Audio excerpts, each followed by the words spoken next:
Hey everybody! Welcome back to the Fin Factor. I'm Paul. And I'm Aaron. This is episode number 224. We are here live at Ancora Vino in Little Italy in the beautiful heart of downtown San Jose, having a bit of a watch party with some friends, some young kids that came and traveled far and wide or from Aaron's house, we're not going to say. But again, had a little watch party here. We watched the game that just happened against the New Jersey Devils, a 1-0 win, a 1-0 shutout win. Fantastic, and everybody here was enjoying it. Yeah, it was a good game. It's kind of boring, I think. There's only one goal, and it was an own goal by Timo Meier, of all people. So yet another game-winning goal for the San Jose Sharks by Timo Meier. Actually, Marco Sturm. I will correct you, sir. Nico Sturm, sorry. I will correct you, sir. Captain of my heart, Nico Sturm, scored that goal. It's his name on the score sheet. He just happened to see that Timo Meier was charging the net and figured, I'm going to put it off his skate. So it's exactly what he was thinking. 8 by 8. 8 by 4. We said. We said 8 by 4. It's 8 by okay. 4. Okay. All right. Anyway. Sure. Another game where I thought, if we want to go back to the wonder child himself, Macklin Celebrini. Again, he stood out to me in this game. He didn't get on the score sheet, but he was a guy that was noticeable out there. Particularly, I noticed defensively, he had some really good plays, breaking up somewhere. The defense had already pinched. He was the last man back, and he took care of business. I had 18 minutes and 40 seconds in ice time tonight. He was all over the place, though. There was one, I think it was in the third period, where he skated down hard and broke up. Could have been a breakaway if he didn't. So, yeah, he had some good play both ways, two ways on the ice. So, again, this kid is a very young 18-year-old, and for him to be doing that in the NHL, there's a lot of how many 25-something-year-olds on the Sharks that keep getting sent down because they're not doing what he's doing. Yeah. So this guy is definitely going to be future captain material, I think, once Logan eventually retires, unfortunately. And not that I don't have any of the inside information, don't worry. But I think this kid is going to be absolutely the next captain of the Sharks. Another player that stood out and stood on his head today, Mackenzie Blackwood. Yes. Absolutely fantastic. How many? 44 saves? Now, 44 saves. This is the most saves in a 1-0 Sharks shutout win. This is like a baseball stat. When you have so many like asterisks beyond what it is. Such you know what a I mean? Darren Stevens tweet. It really is. Yeah, they went pretty deep on that one. So, but again, he stands on his head yet again. I feel like even Vitek Vanacek in the previous games, we'll talk a little bit about those. He had a couple nights where maybe he looked a little bit off, but when he's on, man, is he on. Yeah. And the Sharks goaltending, for this season at least, has looked extremely good. And we talked about this in previous shows where, man, they finally have a couple goaltenders that look really, really good, and they don't have the team in front of them. Whereas normally we had the team in front of them, but we didn't have the goaltending, right? Yes. I think this goes down to Thomas Spear, the goaltending coach of the San Jose Sharks. We weren't sure if he was going to come back because there was a new coaching.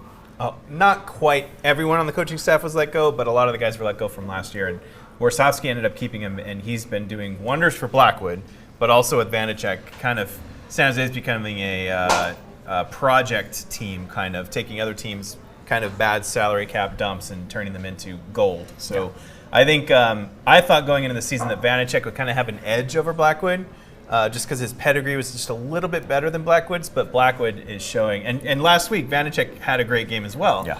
But Blackwood is showing that he could be a legitimate starter, I think, still in the NHL. So 2 trade chips ready to go out, and other teams are definitely taking notice. Pretty fantastic tonight that Blackwood gets the win over his old team, New Jersey Devils. That Timo Meier gets a goal for his old team, San Jose Sharks, right? And Zetterlund had a heck of a game too. Zetterlund was noticeable. He was juiced out there. He had a goal. Yeah, he had a goal. He had a goal in this game. I still think it was a goal. He was on the line and he was chipping or smashing his stick against who's in goal? Jake Allen. Yeah. It was Jake Allen's left pad was down and he was trying to get it up and over the pad. And to me, it looked like he scored it. It went over the line and then his stick pushed in Blackwood, pushed in Allen's pad, but they called it back. They reviewed it. New Jersey, I think, actually challenged it, and they reviewed it. Now, I saw a goal very similar to this one scored against the Sharks last season, at the end of last season, and I was like, that's for sure goaltender interference. They reviewed it, they challenged it, they reviewed it, and they upheld it as a goal because they said the puck was loose. They didn't, and even if it's loose, you can shovel it in there, and I thought that was ridiculous. So I was like, oh, this is for sure a goal. They're not going to call that back. Well, and they ended up calling it back. Not for lack of effort. We noted that the stick of Zetterlund looked like a banana because of the amount of flex that was going into that. He was pushing so hard trying to get this puck in. He was just using a very loose stick, not a very stiff stick. 20 flex, yeah. Right, yeah. The juniors. Yeah, exactly. Anyway, so yeah, again, not for lack of effort. And again, it didn't really matter because the Sharks didn't need that second goal anyway. They end up winning the game 1-0. No overtime, no shootout, none of that stuff you don't like. Yes. So there you go. It's a regulation win, which the Sharks don't have very many. So putting that in. Now, I looked before this game. I looked to see where if you remember last season, where they were last season at this point in the season. Tried to block it out, but thank you. I think, yeah. They had one win last season. One at this point. I think they were 1-10-2 maybe or something like 1-11-2. It was pretty bad, pretty ugly. They now have 5 wins on the season. So 5x the amount of what they were doing last year. I know the bar was very, very low last season, but with that win, actually I'm looking at the standings updated right now, they are now ahead of the Anaheim Ducks in the division. Granted, they have 3 games in hand, but they are at least ahead of the Anaheim Ducks. Now, we said at the beginning of the season, we thought they were going to be a better team than the Ducks. And also, I think you put Calgary? I said Calgary, too. Calgary. Yeah. And I think I said Seattle, right? I think I said they would beat Seattle and Anaheim. They are right behind Seattle. They have 13 points. The Sharks have 12. Calgary is up to 17 points. I think Calgary is a stronger team than Seattle. But it's a little early, obviously. But it's exciting to see they're not dead last in the league. Yeah. They're not even dead last in the division. So much more improvements than last year. Again, a low bar. A very low bar. A very, very, very low bar. Well, we had that was one of our predictions. And another prediction that we had was actually just for the upcoming games, and this was from episode 222. Episode 223 was when we had Alan on, if you remember. Yep. They'd only played a couple of the games that we were talking about, but from that previous episode, we were talking about what we thought was going to happen. This is, again, the stretch between Utah and what was the fourth game of that trip? They played Vancouver was the last one. Vancouver was the last one, thank you. So between the Utah and the Vancouver games, and if I recall, you had said they were going to beat Utah but then lose the rest. There was the Utah, Kings, Chicago, Vancouver. Yes, you said that they were going to beat Utah and then lose the rest. And I had said that they were going to lose to Utah and carry that momentum of being upset about the whole thing and just go for 3 straight. Now, we both kind of got it right, and we both kind of got it wrong. They defeat Utah with a nice, was it 5-4 overtime win? 5-4 overtime win, yep. Fantastic. And then they go and rattle off 2 more wins. So that was my 3 in a row. I just got the order a little bit wrong, okay? But the Vancouver game, they only lost that one by a score of, 2-1? Yes. Or 3-2. 3-2. It was a 1-goal game. I mean, it's that close. And we see them again tonight against a very strong New Jersey Devils team, and they beat them by a score of 1-0, sure, but nothing. That's the big thing, is the nothing. Now, last year's team, this would not have been nothing, right? Last year's team would have got pummeled on, and some of it has to do with, yes, the defensemen that they've brought in. I love the addition of Liljegren, by the way. But a lot of it also has to do with the forwards that they brought in. Dellandrea was playing on the top line today, right? With Macklin, we say top line, they didn't start the game, but he's playing with Macklin and Toffoli. To me, that's your top line, right? Dellandrea got a bit of a promotion there, and I think adding that bit of kind of grindy, 200-foot defensive, blue-collar, bring-your-lunch-pail-to-work type presence to that line actually did help quite a bit, even though, again, they didn't produce, and there was only 1 goal in the game. I think it kind of helped spread that defensiveness around just a little bit more. And again, to that point, New Jersey didn't score. Right. He did it. Dellandrea had a very good chance to score, and that was a Toffoli pass to him. But putting a guy who doesn't have as much skill on that line, he's not going to bury that. If that was, let's say, Celebrini passing to Toffoli, that might have been a goal. But either way, it's good to put a kind of a grinding guy on there. Now, he's not going to stick there for the whole season. But it helps Celebrini because it kind of relieves the defensive responsibility. Thank you for him as a center, because centers have to have more of a defensive responsibility, tracking back for that third forward coming back the other way. So it kind of helps relieve a little bit of pressure for him, and helps them keep the goal, keep the puck out of their net. Man, I can't talk today. That's all good. Blah, blah, blah, blah. Okay, so was there anything else about those games in particular? Did you want to go over anything about any one of those games? Just the Utah game. Going into that game, the Sharks, I think, were on a losing streak in a way. And that game seemed like they needed to win that game, in my opinion. And that's why I said they're going to come back and win this. And going into that third period, just going back, this is almost 2 weeks ago now. They were down 4-1 going into that third period in an away game. That's crazy. Yeah. And they came back. They scored 3 goals in the third period. In fact, they scored 3 goals in the last 5 minutes of the game to tie that game up and to go to overtime. You could see the difference in their kind of. It was a relief for one to come out of there with a win, an overtime win in a game that they looked like they were down and out. But also, like, they started to believe, like, we have a different team than last year. This is not last year. This isn't going to happen. We're not going to roll over. We're going to fight. We're going to play hard. Yeah. We're going to come back, and we're going to win these games. And they did. So that was and that was before Celebrini was even back in the lineup. So they were able to do that without Celebrini in the lineup. That's amazing. So that was kind of the start of the roll. Then they played the Kings. Then they played Chicago. And then they ended up playing Vancouver, and even that Vancouver game you said was very close. It was 3-2 loss. They probably had no business being that close with Vancouver, especially that many games that week too. Yeah. You know, so the Sharks are really you could feel the shift kind of coming now, and it's more of a confidence thing. So they're feeling more confident in themselves. They're feeling. This is not last season. There's so many new players on this team from last season to begin with, and the coaching staff has changed. That's why the coaching staff was changed, because it changes the whole mentality of the team. So a lot of these guys are they're playing well and not giving up. They're not, and I feel like the last couple of games they're not taking shifts off. They're not taking the last couple minutes of a period off and letting the team come back in. Yeah. Like tonight, a 1-0 win. That's a hard 1-0 win against a very good New Jersey Devil team. So this team has definitely turned the corner. It's obviously better with Celebrini in the lineup.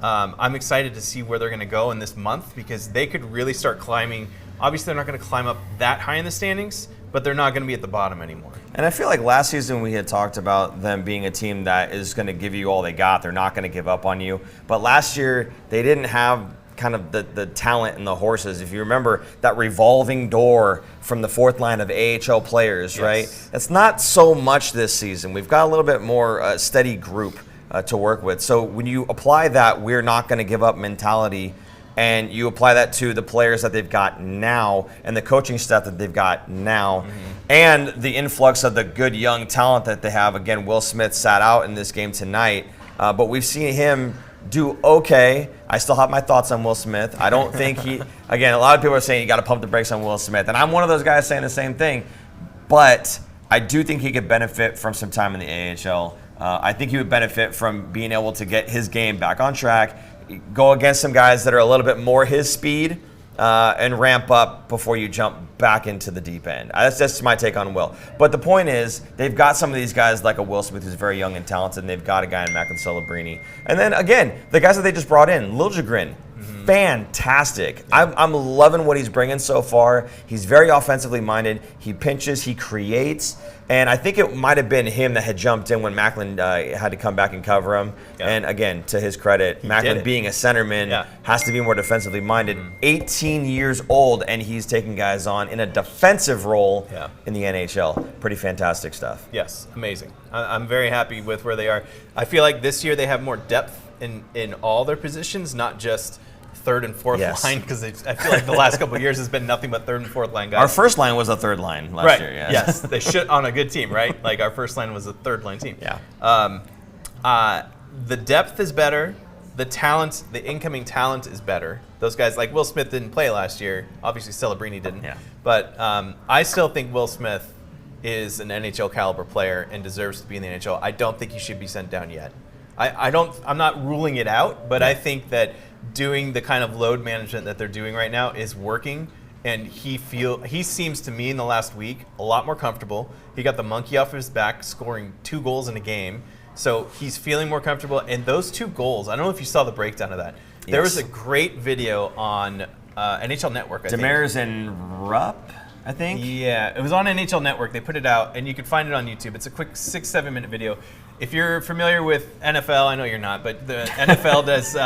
They do a lot of guys do breakdown of quarterbacks. Like, here's the quarterback this week, and they break down stuff that you don't really see on the television on the broadcast stuff. You don't see it unless you're kind of a nerdy kind of tape kind of guy. But there's people that will break stuff down and go, this is why this is an elite pass, even though it looks like a very easy pass to do. Yeah. Same thing, they broke this down. They go, look at Will Smith. The way that he shot the puck, he's off balance. It's like behind him kind of, and he snaps it. And he has almost no power. And the way he gets that off and roofs it so quickly, like in slow motion, it looks like it's going fast. It is ridiculous, and it's a wrist shot. So it's a cool video, and you should check that out. It's I think it was NHL Network that put it out. But Jason Demers, former Sharks player, is the one that was doing that. Sorry, Peter St. John. Can you put that back on the screen there, Super Producer Jason? Peter St. John says, I'm totally feeling the monkey on my back. Aaron, better send me down, man. There you go. I think that was a little bit of a shot at me, was it not? Probably. Maybe. Everything's a shot at you. You know? What are we doing, Peter? What are we doing? Okay, so that was kind of what we had predicted to happen, at least with those games. Got some right, got some wrong. Just happy that they were able to put together a 3-game win streak in some way, shape, or form. And the game that they did lose was a tight game. And I think that what we're seeing now is that, yes, this team is not a cup contender. They may not even be considered bubble right now. But, man, if you put them up against some of these really good teams. Now, granted, I don't know that Allen is either their main goal or their backup. It's New Jersey, man. They're kind of rotated around. Oh, they have they got Calgary's goalie, Markstrom. So Markstrom's their number 1 goalie. Okay. Yeah. So this is their backup. So they don't respect the Sharks enough to put their guy. Okay, a lot of teams still don't. Fine. Right? But the point is they didn't score. Right. They didn't even get a goal. That's the bigger story. I Blackwood think, shut them out. Yes. Their former goalie that they traded for nothing shut them out. I mean, the only better storyline is Vanacek going in and shutting them out because they traded Vanacek last season. Yeah. So it's fantastic that they're able to go in there. And I think the last time they played, Blackwood did not play against the Devils in New Jersey. I think this is his first time back, not as a Devil playing against them at home, at least in New Jersey. Because I'm pretty sure he defaulted to Kakinen last year. Long time coming, and I'm glad that it went the way that he would have liked it to go. And just, again, a fantastic performance tonight by Mackenzie Blackwood. Okay. Do we want to do any comments or anything like that? Or I don't know if you've even been paying attention to any of the comments. No. I mean I thought someone just waved me down. Chat here, no. I actually haven't had it pulled up here, so sorry. I'm lacking here. Never I forgot he mind. was putting it up on here, too. I'm all over the place. I wanted to bring up in the overtime winners, there was a game, the next game after the ones that we just talked about was Columbus Blue Jackets. And that one there, this is where we had the Will Smith to Jack Thompson goal. Now this pass from Will Smith, we could both mess this up all day long. Yes. The pass from Will Smith here was very Macklin Celebrini-esque. And what I mean by that is he wasn't even looking at him. We've seen Macklin do this several times now, almost to a fault, because there are a few times where he does the blind behind the back pass and it goes right on the defenseman's stick instead, and they go up and out the zone. Mm-hmm. But what we saw from Macklin was a no-look pass, a no-look shot. And in this game, we see from Will Smith this no-look pass over to Jack Thompson. One-timer, it goes in, beautiful goal. Did you see Celebrini's quote after the game about this? What did he say? He was asked about it, and he goes, unfortunately, I've seen that so many times last year playing in the NCAA against him. So of course I've seen it. I know he makes these elite passes. It's amazing, and it's great to see. But absolutely, he ripped that across, no look. And Thompson, I watched this. I broke it down. Like I was like going slow mo, like stopping the video and watching it over and over and over. I was like, how did the defenseman not see it? Who was out of position on? Was it Columbus? Right. Yeah.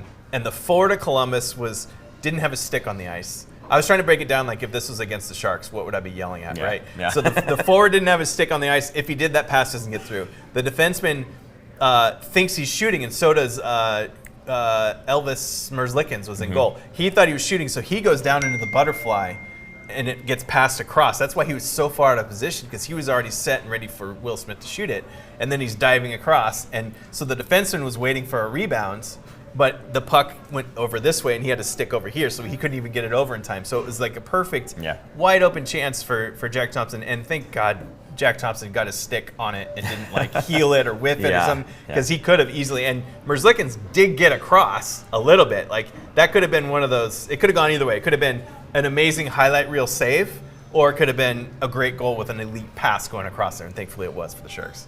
So the Jackets end up tying it up 1-1. We go into overtime, and Alex Wennberg just slices through the defense of his former team, Columbus Blue Jackets. Yes. I think the puck went to Vanacek. I think Thrun dropped the puck to Vanacek. That's right. He moved it to Zetterlund. Zetterlund moved it up. And Wennberg just skates through everybody like it's nothing. Now, I had sent a tweet out, or a post, I guess, whatever X does. I sent that thing out on the interwebs. And what I was saying was, this is a learning moment for a lot of young hockey players. When you watch the Columbus Blue Jackets just swinging their sticks around, hoping and praying that they get a stick on the puck instead of just following the body and playing the body, this is what's going to happen. Right, you always see in these younger leagues, because my son's playing the younger leagues, stick checks. You see a lot of these kids that are afraid to use their body and get in the way. It's not about body checking, it's just about being a pylon and in the way. And this is exactly what the Blue Jackets did. They're just swinging their sticks around, hoping and praying that they get a stick on the puck, and it didn't happen. And Alexander Wennberg makes them pay for it, gets the OT winner, and that was in Columbus. Just a fantastic job. That's normally a third line center guy, just ripping through everybody like he's a top line center. He does have skill. I'm not saying he doesn't, but he got 2 overtime wins in the last 4 games or whatever. 2 weeks, something like that. This is I guess the definition of clutch, if you will. Yeah. This is the guy you're going to now want to put out on the ice for 3-on-3, which is weird because you're going to want Celebrini, you're going to want Will Smith, but Alex Wennberg, also an elite face-off guy for the Sharks. So he probably is going to start OT. Maybe have him and Celebrini out together so that he could take the face-off and then get the puck to Celebrini and then maybe even change or just stay out there with him.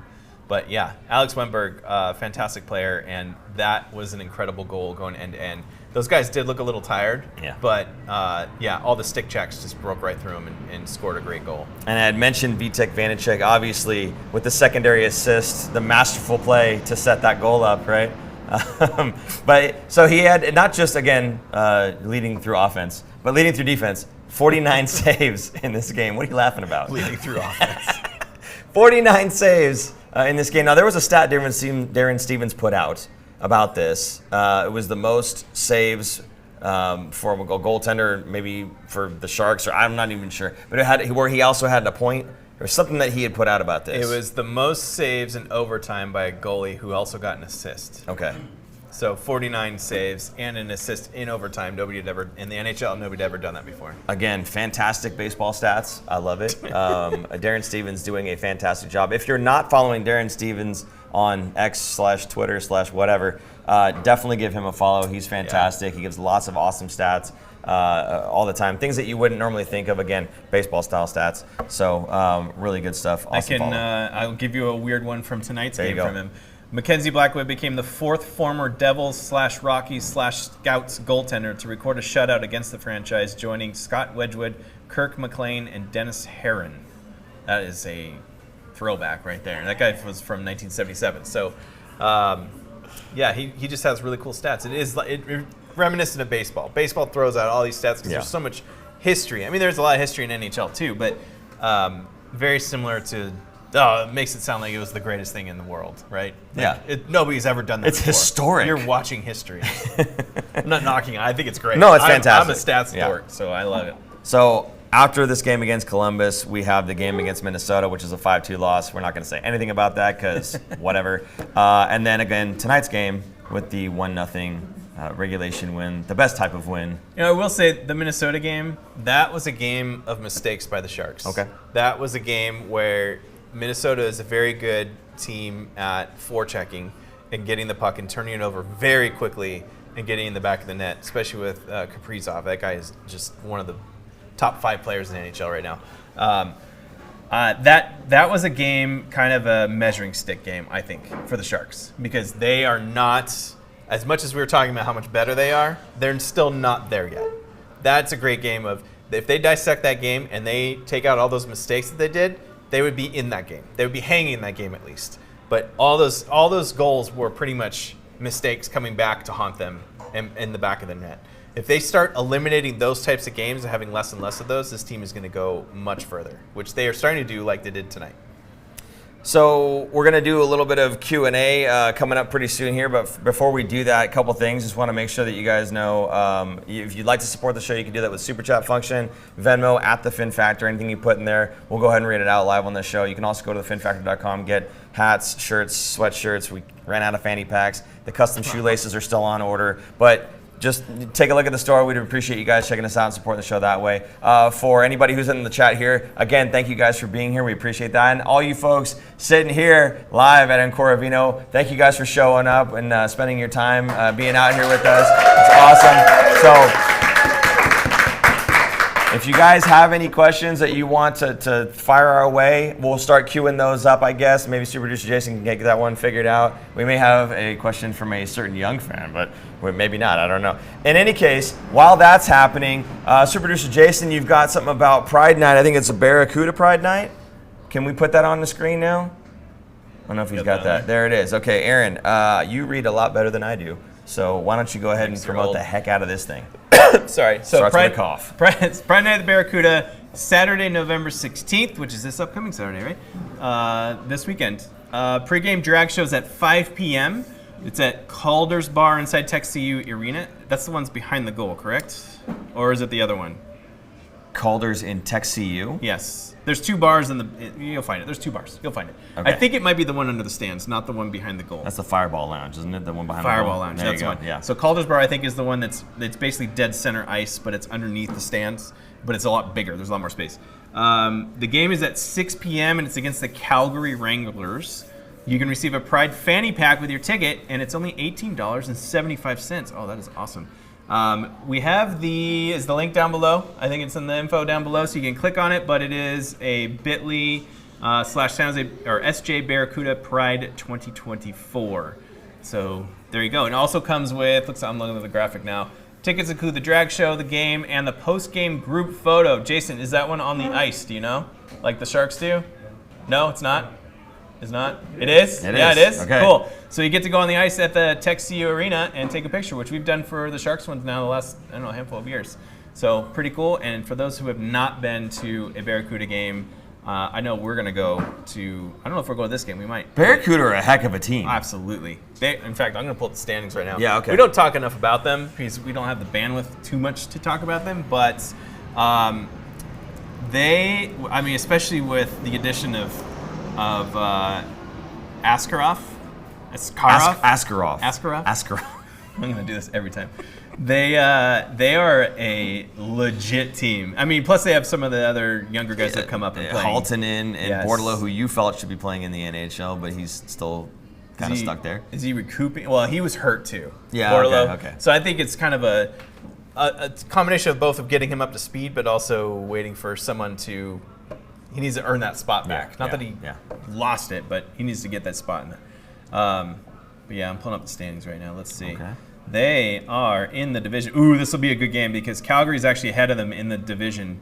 They are 11-3, and the Barracuda are 7-4. They're right behind them. So this will be a battle for first place in the Pacific Division in the AHL. Okay. So fantastic game. Now that Calgary has played 3 more games, so they're a little bit more ahead. But the Barracuda have a good chance of making up some ground here. But I fully expect they will be at least in the playoffs for the Calder Cup, and I think they'll do some damage. Now, I think I mentioned this before. I'm assuming the Sharks are not making playoffs this season, right? Just going to throw that out there as an assumption. They could send Celebrini, Eklund, and Will Smith down to the Barracuda to play once the Sharks season's over, and assuming the Barracuda are still playing, they could play for the playoffs in the NHL. That's a whole line right there of here's a top line for you. Just bump everyone down, and we'll throw you out a top NHL power play line to the Barracuda, and they could do some damage. They could go really far. I don't know if it's going to happen. I'm just throwing it out there that it is possible that it could happen. It is possible. It is possible. Now, those guys might be playing for their national teams there's a tournament that happens in the summer for a lot of teams. A lot of players that don't play in the NHL playoffs go and play in this tournament, and I would not be surprised if both Celebrini and Smith go. Now, Eklund, maybe he goes to the Barracuda, but he might be playing for Sweden at that point too. Yeah. So it also kind of depends on what other players in the NHL are not in the playoffs that could make up the teams, like who's going to be on there. But it is a chance. There is a chance. I'm just not sure how much you care to win the AHL, like the Calder Cup. I think it's fantastic. I think it's great. I'm just saying I don't know how much you care to win that by pulling in NHL guys that could potentially get hurt, and you don't want to deal with that. I think the guys, if the Barracuda as is make it to what? If they make it that far, hurt, they have enough time before training camp to recover. If they make it that far, I feel like those guys have earned the right to play. No, screw that. Get rid of that fourth line, and you're giving these guys the top line guys. It's the same risk that you would be playing in that tournament, the international tournament, that you would be playing in the Calder Cup. Yeah, but I'm playing for my country, not I'm playing for my AHL team. That's valuable experience. Sure. Getting in there. Playoffs, meaningful, very good hockey, and you're getting, the further you get into the Calder Cup, the harder it's going to get because those teams are going to be legit. Now, a lot of these teams, like I was even looking at Calgary's roster, they have some former NHL players that are still waiting to like basically get called back up. So a lot of teams have former NHL players playing for them. So I don't think it's a problem. I think it'd be awesome. And I think it would be, if they could get a Calder Cup, the San Jose Barracuda, get a Calder Cup trophy, that it will definitely carry over onto the Sharks team. Because there's a lot of young guys on that team, on the Barracuda. Okay. Whatever. Okay. There you go. Do we have any questions or anything from the crowd here? Mason, do you have a question? No? No? You sure? You're very excited to go on there. A little bit of stage fright. Oh, we got a question back here. Yeah? Perfect. All right, state your name. What's your name? My name's Marcus. Hi, Marcus. What's your question, buddy? What's the update on the injuries? Ooh, that's a great question. So we have, how many injuries do we have right now? I don't Logan even Couture. recall. Yeah, Logan, there's no update on Logan, unfortunately. I think Logan Couture is probably not going to be coming back this season. It's unfortunate. I'd love to see him come back, but just kind of how he's been out for a really long time, I just don't think he's going to. Well, that's some speculation we don't know. Absolutely. That's why I said I think. But there's still a chance that we could see him because the season's still very long. But he has not skated since he left the last game, which is now, I think it was in January. So it's been a long time before he even skated. He hasn't even put skates on to go on the ice. That's crazy. The other one is Marc-Edouard Vlasic. We were just talking about that earlier with Debbie. He hurt his back during not even preseason, in training camp. So he's been kind of nursing a bad back. I think he's been practicing, but I don't think he's going to be back. He's still on IR, so he's not taken off of IR yet. So there's a chance, though, I think we see him sooner than later, maybe in the next week or two. We'll see. And then Jake Wallman is the other one. Yeah. So Jake Wallman, there's a bunch of drama, and it was really, really silly. Okay, so he got hit I think in the head in a game last week. He did not look comfortable on the bench. Yeah, it looked pretty, not bad, but he needed help. Yeah. And so the next game, he was scratched, and he was scratched as a healthy scratch, and everyone was like, was he hurt or not? And they said, no, it's for, was it personal conduct reasons or something, or something against the team? Yeah. Something like that. So it came out, Shane was, pressing, as Shane does, and got the information. So he was supposed to go to treatment, didn't go to treatment because he thought it was optional, and the team was like, no, that's mandatory, you have to go because you were hurt. So that was against the team rules, which he didn't realize, and so he got not suspended, but he got scratched from the game. So he didn't play in the game because of that, but everything's fine now. I think he's even on this trip. I think he was on the road trip, so we might see him coming up in the next game or two. Yeah, there might be a little bit more to that we're not privy to just because he didn't play in tonight's game either, right? So if he was eligible to come back by the team's rules in terms of, okay, you're off the naughty list, right, then he should have been eligible potentially to come back in this game, and he wasn't there for tonight as well. Are there any other injuries? No big ones right now. Okay. But we do have a question from Wickedly Charming online. Do you think Musty makes the NHL this season? I saw Musty's name and I wanted to take this question. I think he's in the OHL right now. He can only play for the Sharks or the OHL. He can't play for the Barracuda until the OHL season is done. Yes. And that's when I think we would see him for the Sharks, is once the OHL season is done. They'll either call him up to the Barracuda or to the Sharks. We'll see kind of where the chips lay with players left over after the trade deadline. So we won't know that until trade deadline's in March. I want to say it's March 7th. But Shark season ends in like mid-April, And I don't know when the OHL ends. Usually it's like a week or two before the NHL season ends.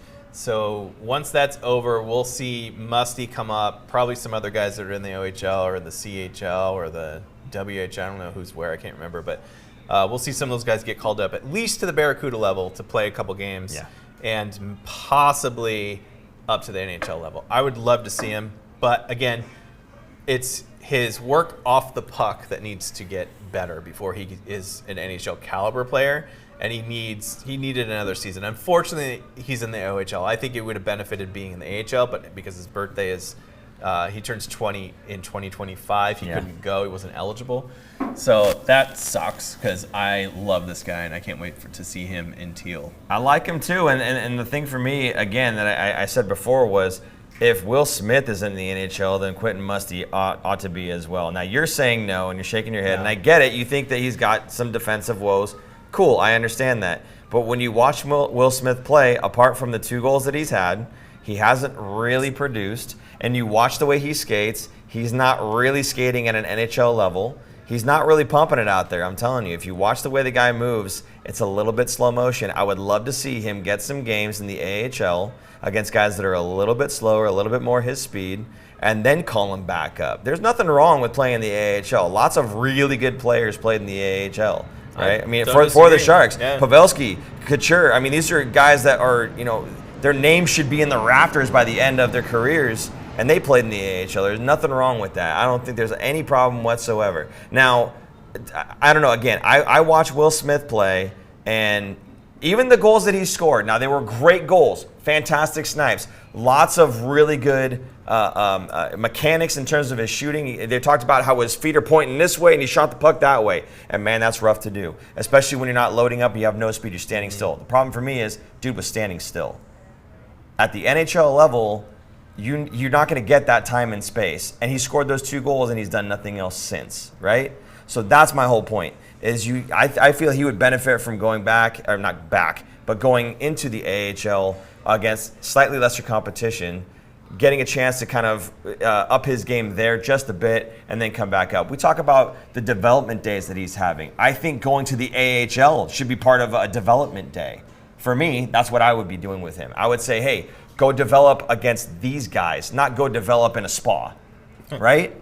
That's what I'd be doing. Now, what do I know, right? I'm sitting behind this desk at Ancoravino. But that's, for me, when I watch Will Smith play, he makes some good plays, but there are a lot of times where he's still in college mode and he's not moving his feet. So I just feel like if you're going to be learning that on the fly, you can have your development days, but maybe it'd be better to learn that on the fly closer to the competition level that I think you're actually at. I had no idea you were such a Will Smith hater. I'm not a Will Smith hater. I like the guy. I think he's fantastic. I just think he's not quite there yet. Same thing with Quentin Musty. I like Quentin Musty a lot. He's not quite there yet. Are you a Musty hater? No, absolutely Okay, then. But So I understand that he needs work. I get it. And I understand. But Will I Smith think, needs work regardless of what the Sharks want to do with him right now. I still think Will Smith is a much higher level than Musty is. I think he's a higher level. I don't know about much. Because he's also a center and Musty's a winger, so he has less responsibility, and he's doing worse than Will Smith with that less responsibility. He's taking a lot of stick penalties, which is lazy because he's not moving his feet. Yeah. I mean, Will Smith was in the beginning too, but he kind of, I think in the last couple of weeks, he's really knocked that off. So I think he's improving and getting much better. I think he'll get even better if he played in the AHL. Anyway, is there any other comments that are going on that we want to bring up? I'm sure there's, or out here as well. Yeah? Anybody? No? Somebody have one? Where are we? Oh, there was one? Oh, there we go. All right, Go ahead. state your name. Hi, Mason. Why are the goals so small? Why are the goals so small? Yes. That is a burning question. That's funny because, great question, by the way. Goals are 6 feet wide and 4 feet tall. So they look small on TV. They're pretty big when you see them in person. In fact, we have one at our house. You've seen it before, right? It's pretty big. The goalies have gotten bigger. That's the difference. If you look at goalies 20 years ago, maybe 30 years ago, they were a lot smaller. They were my size, which is pretty small. I'm in Paul's size, which is really small. You're like Darren Pang. Wow. Rude. But their pads got bigger. The goalies got taller and bigger. They're more athletic than they ever were. So it makes the goals feel really small, but the goals are the same size that they have been forever. Now there's been a lot of talk lately in the last, decade or so. It's tapered off, but yeah, some people wanted the goals to get a little bit bigger so that there's more scoring. I don't think it'll happen. I like what they did when they reduced the pads. They made the goalies' pads a little bit slimmer and smaller rather than being so bulky. But I don't think that will be changing anytime soon. And Mason, remind me that because you play a sport too, right? What sport do you play? Swimming. Okay, before swimming, what was it? There's the nets that are really big. Well, Marcus plays. Oh, currently. Okay, Yeah. What does Marcus play? Soccer? Soccer. Do the nets in soccer look a lot bigger than the ones in hockey? They're humongous, right? Yeah. So that's part of it too, is you guys are used to seeing big soccer nets. So when you see little hockey nets, even if it's 6 foot by 4 foot, it looks like so much smaller because you're used to those big nets. You know what I never understand about soccer is when a guy kicks a ball and he sails it 30 feet wide, he goes, oh. Like, I was so close. No, you weren't. No, he miskicked it. He's mad because he miskicked it. Well, I'm just saying, the net's this big, buddy. He loves soccer. How much? Bashing. Oh, I love You soccer it. so much. Yeah. Anyway, no, the people who play soccer are far better than the sport itself, in my opinion. You guys rock. Okay. Yeah, you too. Like that. No way to go, buddy. Okay. Any other? Oh, here we go. Thoughts on Warsofsky? Avatar. Have you seen this? What? So in NHL 25, they released the digital versions of coaches and stuff, and Warsofsky's in it. It is terrifying. I don't know. Have you guys seen it? I saw you laughing. Did you see it? It is terrifying. Maybe it's because he's redhead and they can't do redheads in video games very well, but it is scary. Like, I don't know if you could find that and pull it up, Jason, but yeah, there you go. It's just, I don't think they do beards very well. I don't know what it is. It just looks scary. Yeah. So I think it's weird. I think It's cool that they put real coaches in. Yeah. Because, I mean, Normally they have some made-up coach name. it's just generic, right? Yeah, it's just a generic thing or a generic avatar or whatever. But this thing is, maybe they should go back to the generic ones because this one did not come out very well. I don't know if you guys saw it, but it's weird.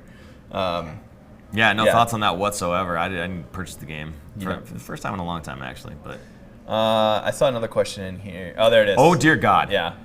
That's. Are his eyes crossed? Yeah, it looks like a little bit. Wow. Okay. I mean, it kind of looks like him. It doesn't not look like him. Yeah, in your but nightmares it's it not looks him. like him. Right, it's Good not him. Lord. Okay. I saw another question in here and I lost it here. It was after the Warsofsky question. Wickedly Charming. Do you see us keeping or trading Granlund? Oh God. There was an article out on this that I did not read, but I think that it was talking about the pros and cons of keeping a guy like him, and it just said them saying it wasn't so simple. Now again, I didn't read it. I have no idea what that was about, but something is out there. I don't see why they would, and maybe it's explained in the article, but I don't see why they would keep him. Just because he's on his last year of his deal. This is what you do with these guys. Right. This is what you do when you're a rebuilding team. Now, maybe they don't think that they're a rebuilding team after this year and they want to extend him to be a part of that. Building, not rebuilding. Sure, yeah. The part of the rebuild where you are actually building, right? Maybe they think they're going to be competitive next season, like playoff bubble or whatever, which is what I was saying is going to happen. So if that's the case, then yeah, maybe they do extend him, but he's going to want to be extended too.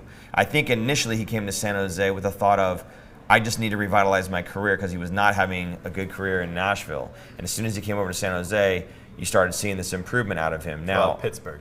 Oh, I'm sorry, Pittsburgh. He went Nashville, Pittsburgh, to San Jose. Right. There's people moving all over the place. But yes. Both yellow teams. Both yellow teams. Yeah. Doesn't help. So I think him coming to San Jose and kind of revitalizing his game was fantastic for him, and that's great. But I don't know that he feels any sort of allegiance to San Jose to try to re-sign while they're still building. Unless they're committing to being a playoff team and they're going to keep retooling and getting more of these high-end free agents or making some more of these trades where you're starting to unload your draft picks or unload your prospects to bring in right now winning talent, then I guess it kind of makes sense. But I don't know that the Sharks are there right now.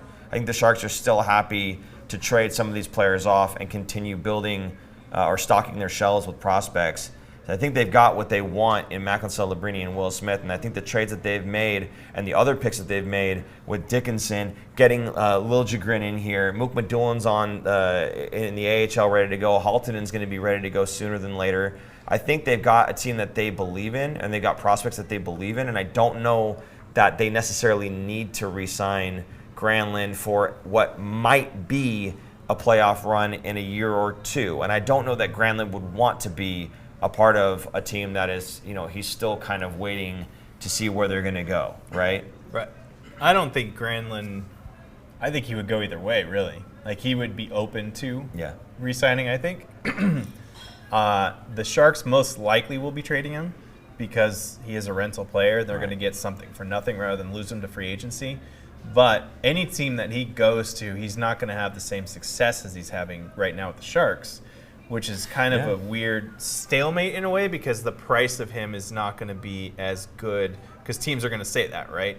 They're going to say, oh, he's on the Sharks, he's a 60-point player, maybe even more if he can stay healthy. But on any other team, he's not going to get as much ice time or even power play time. Right. So he's going to be more of a 40 to 50-point player. So what's that worth as a trade chip? Unless there's some team that maybe loses a top 6 guy to a major injury where he's out for the season, then they're going to look at Granlund and go, okay, we know when this guy gets this much ice time, he's going to produce. So it's a safe bet that we can trade for him and fill that gap that we just currently have. Plus, he's a very responsible player defensively as well, so he can even help out on the penalty kill if they need it. So I think he's a very good trade chip. I don't think the Sharks are going to end up re-signing or keeping him, only because of that. I could be wrong. I wouldn't be surprised if they did, but they're not going to sign him for a long-term deal. No. I would say maybe 1 or 2 years or something. Yeah, not nearly as long as they would sign Nico Sturm. Or even Toffoli. Toffoli got 4 years, right? You're ridiculous. You're absolutely Snuck that one in on you, didn't you I? No, I would be more than happy to have Granlund come back and play for the Sharks. I just think it doesn't make sense unless you are for sure planning on being a playoff team in the next year, 2 years, which for me, that's my timeline. I'm thinking they're going to be a bubble team next season. And honestly, the way they're playing lately, who knows? They might squeak in there this season. I don't know. If they're listen. If they are putting up again, other teams are putting their backup goalies against them. That's fine. I'm not saying they would do well in the playoffs when they have to play other teams' top goaltending units, right? But in the regular season, where other teams are deliberately playing their backups against a team that is not that great, but we're able to shut the door with 2 fantastic goaltenders and a handful of guys that are Greer's guys, these blue-collar guys that keep the puck out of the net, whether you're an offensive player or a defensive player and you're doing your job, who knows? This could be one of those kind of dark horse teams that, squeaks in. And I'm not saying they're going to compete in the playoffs, but they might squeak in. So they've shown that they can compete. Who was the 5-4? But there Columbus? was Utah. And then the 3-2 loss to Vancouver. That was a close game. And then you beat Devils tonight. I mean, it's not like they're huge scores. They're keeping the scores fairly low in those instances. I'm still going to go with they're going to be bottom 10. Sure. Not bottom 3, bottom 10 in the league. So they're going to beat out a couple teams, a handful of teams, but still a top 10 draft pick in this upcoming draft. I'm just saying I don't think it's out of the realm of possibility. They might surprise a whole bunch of people, including myself. If they were to do it this year, I'd be shocked. I would be mad if they were buyers at the deadline. I don't want. They're not there yet. Like No. Even if assuming they're in the hunt and they're going to make playoffs, right?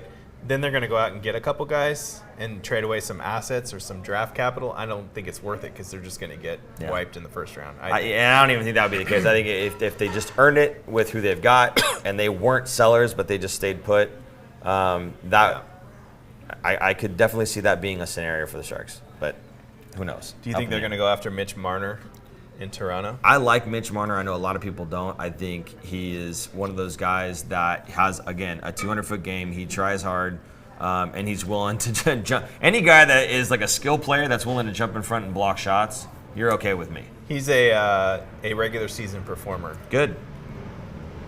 not a playoff performer. He's a Toronto Maple Leaf. Okay, I think all of them are regular season performers, buddy. Yes, I still love that streak. I want that streak to just keep going for another 40 years. I want to see it go to 100 years of them not making it to the finals. I think that'd be fantastic. I don't think it's fair to say that one player doesn't perform in the playoffs when the whole team hasn't done anything in the playoffs. I like Mitch Marner. I think we get him out of blue and white. I'm more than happy to put him in teal. He is a free agent this summer, UFA. There's a lot of free agents coming up. If the Sharks think that they might be a bubble team next season, you add Mitch Marner, I think you're pretty close. That's why I've been saying this upcoming season, not this year, but next season, next summer, I should say, is going to be a big deal because I think the Sharks are going to be able to go get some of these guys because a lot of teams are so up against the cap they can't afford these guys. Yeah. So there's limited amount of teams that could sign big name players, and the Sharks are going to be one of them. And I doubt Toronto's going to have the money. You think any big name player like Mitch Marner would want to play with Macklin Celebrini? Yeah. I would think so, right? Well, Him we and already saw Toffoli. Tyler Toffoli get Even signed. Will yeah. Smith. Absolutely. At that point, he's even going to be another year under his belt, and Yep. he's an elite passer. So the Sharks are going to be Once again, a destination team for free agents, at Yeah. least. I mean, they need to really shore up. They need a really number one defenseman. That's what they need. The guys that they have right now are good number 3 guys. They're good second power play quarterbacks, not first power play quarterbacks. We still haven't They seen. work. We They haven't work. seen Wallman and Liljegren together yet. Not paired together. I'm just Right. saying, like, yeah. just offense. Baby. Looking forward to it. I mean, did you see what Dickinson did again? Oh, did he get another hattie? Another hat trick.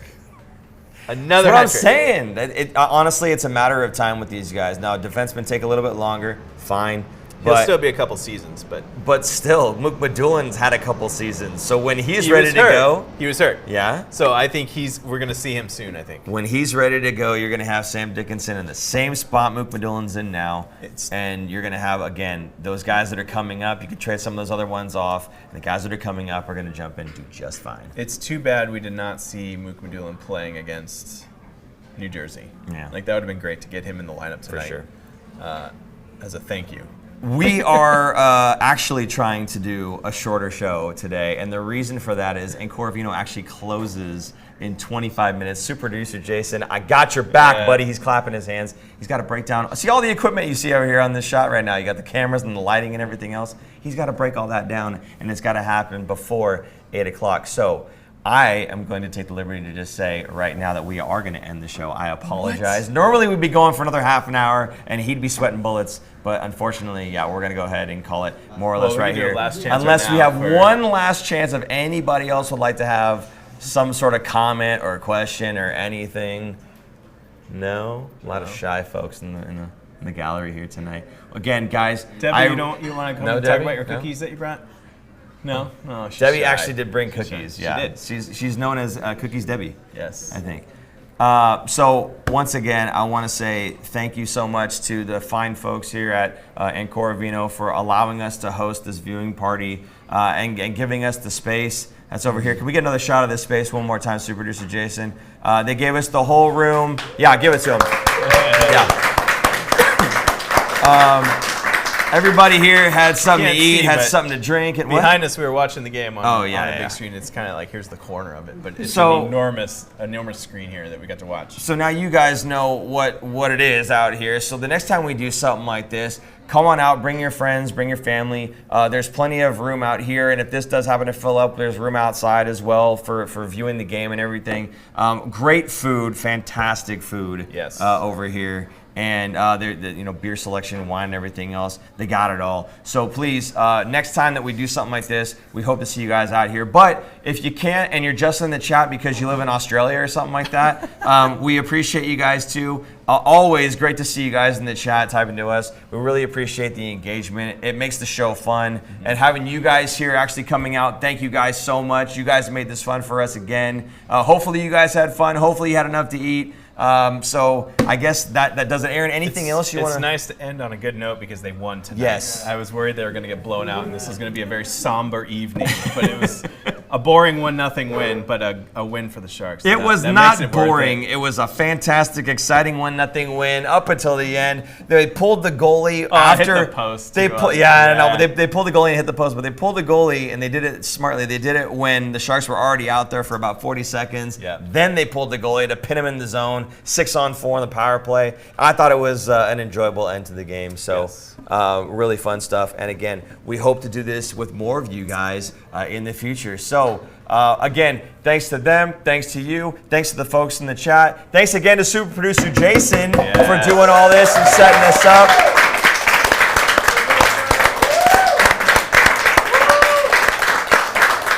And on that note, for super producer Jason, I'm Paul. And I'm Aaron. And we will see you guys next week. Bye-bye.